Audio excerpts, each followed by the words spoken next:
With all of the panic buying going on and the ammo shortage and everything else that's causing those problems to exist, what are some other threats that are out there right now that we need to prepare for? There are a few, so if you stick around for the rest of the video, we're going to talk about what those threats are and why we need to prepare for them, because they're actually starting to become more and more a possibility the longer things go on.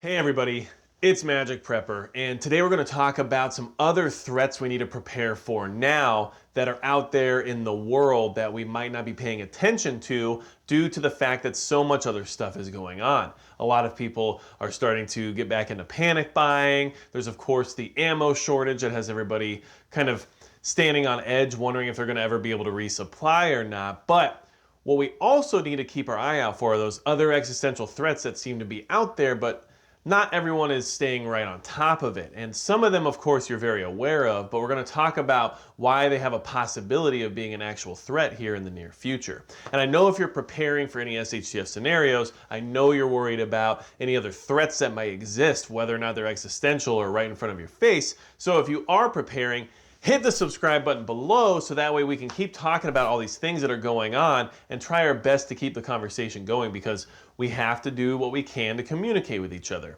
Our network is constantly under attack, and we need to make sure that everybody is able to get the message out from wherever they are. And if you have great information surrounding any of the things we're going to talk about here, leave it in the comments below so that way we can keep the discussion going and keep everybody as informed as possible, okay? So, one of the biggest things that we all have to prepare for and be ready for, especially mentally, you kind of have to make some decisions now about what you may or may not do when this time comes around. But we're going to use certain terms here. Yes, certain terms that I haven't decided on until making this video, so that's going to be a problem. So I'm going to call it forced medication, okay? When medication is being forced on the people in order to stem the growth of a disease of sorts, let's say, well, that is something that we need to prepare for, because we're seeing other countries around the world starting to bring that concept to the forefront and say, you know what, we feel like this group of people might need some forced medication, if you know what I'm saying. And I just did a video recently about what's happening in places like Denmark, where the people actually had to protest for, I think it was 9 days straight before the government decided that maybe this forced medication situation is not the best idea. However, there still is some precedent for this to be possibly legal here in the United States, and there's a reason why we need to be concerned about it. Of course, a lot of people say things like, you know, that'll never happen here, but unfortunately, it's basically happened before, and there's a case from the Supreme Court called Jacobson versus Massachusetts, where, not to get into the extreme details of the case, but basically the Supreme Court decided that the state had the ability to force compulsory medications, we're going to call them, on the people if it was in relation to protecting the general health of the public, okay? So the state has the, I guess you would say, the expectation of protecting the people of a majority of the population from any outside threats, including a disease. And back then, back in 1905, and of course this was during the smallpox era, the Supreme Court decided that Massachusetts actually had a right to charge this person with a crime for not taking said medication.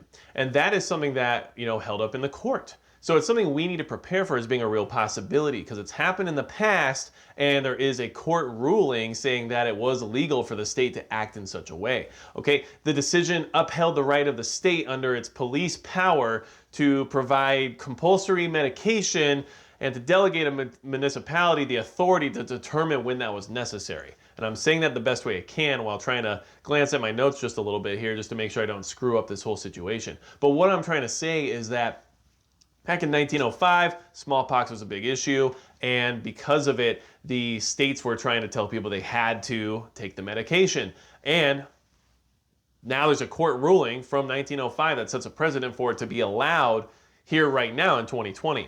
So that's something we need to keep preparing for. And there's not necessarily the idea of, you know, well, I'm going to build a bug out bag and that's going to prepare me for this forced medication scenario. That's not how this works. What I'm saying is you have to be prepared for the consequences of what may occur during that time. And what I mean by that is that You have to mentally decide if you're going to participate or not in that situation. That's up to you. But you also have to understand that there's going to be a large group of people where if that ever becomes a reality, are going to deny it vehemently to the point where it could cause additional chaos from what we are already experiencing right now. So just keep that in mind, because there's a lot of people out there that would say no in a very hard way if that came to fruition. So that being said, keep it in mind, forced medication, that's what we're calling it, is something we have to prepare for. Something that could definitely possibly happen here very soon, and it is something that a lot of other countries around the world are even thinking about doing, and it's something that, to say it could never happen here is the last words of people who, thought it would never happen here. So, that being said, we're going to move on to another threat that's out there that we all can see from a mile away, but it's still something we have to prepare for, because it's mostly what's causing the panic buying. It's mostly what's causing things like the ammo shortage. It is the idea of soft martial law. Now, soft martial law, what does that even mean, really? Well, what it means is that martial law in some ways is partially declared in some parts of the country due to the restrictions and the lockdowns and the mandates that are being put into place by governors around the country. And yes, you don't have to deploy the National Guard, and you don't have to actually state that any kind of a martial law situation is happening to have different implementations of martial law in place. And what I mean by that is just having things in place that say, you can't have this many people in your home, you have a curfew, your business can't operate, there's certain parts of the country you might not be able to travel to and from. All those things are starting to go into place right now, and at the same time, that is also what would happen during a martial law scenario. Now, by not activating the National Guard and not actually declaring martial law, it does help keep the peace in many ways, because nobody wants to live under some kind of a military police state where they feel like they're a prisoner in their own country. So by doing it this way and just asking people to do what the governors want and asking for compliance, but then putting citations along with non-compliance, it's kind of forcing people into a situation that they're accepting of this martial law scenario that's not technically martial law.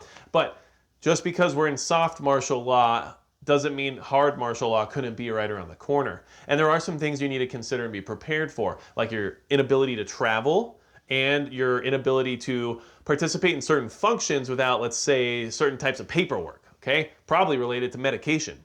So, that being said, checkpoints, regulating how many people can be in your home, telling people what they can or can't do when it comes to their business, all those things are just basically subsidiaries of martial law that aren't being, forced upon us in the same way you would expect a martial law scenario to go.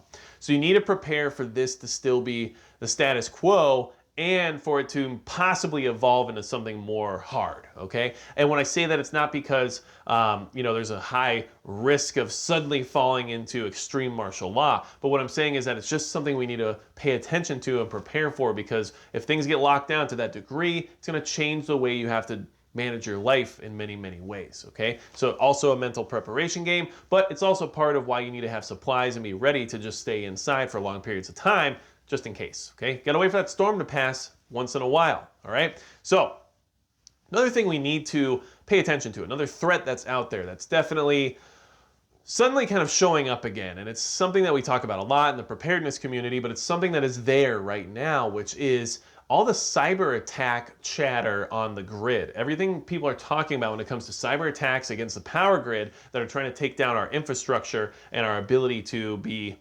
well, with electricity.